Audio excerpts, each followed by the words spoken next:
mapayapa at matagalang solusyon. Ito ang binigyan diin ng mga ministro sa nagpapatuloy na ASEAN Summit 2026 para sa pagresolba sa kinakaharap na civil war ng bansang Myanmar kung saan napatalsik ang kanilang pamahalaan. Mula pa rin sa Cebu City, magbabalita si Karen Oyong.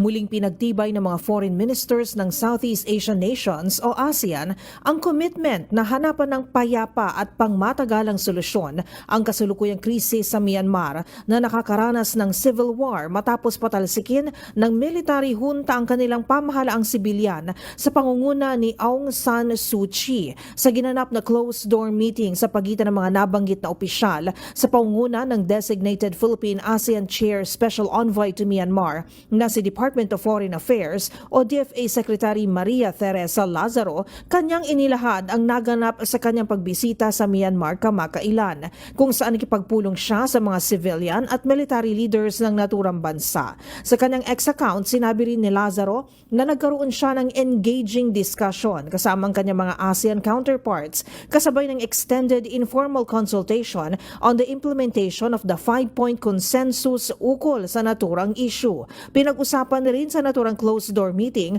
ang mga paraan sa pag-usad sa naturang issue sa Myanmar at ang muling pagtibay ng ASEAN na marisolba ang krisis sa pamagitan ng solusyon na inilarawan niyang Myanmar-owned at Myanmar-led. Idinaos ang naturang meeting isang linggo matapos ang ikatlo and final round ng eleksyon sa isinagawa ng ruling military junta ng Myanmar. Sa isang chance interview naman, sinabi sa DZRH ng isang Southeast Asian diplomat na may access sa naturang closed-door meeting na maganda o good ang general mood sa naturang pagpupulong. Dagdag ng opisyal, supportive and cooperative umano ang mga foreign ministers sa papel na ginagampanan ni Secretary Lazaro bilang ASEAN Special Envoy to Myanmar.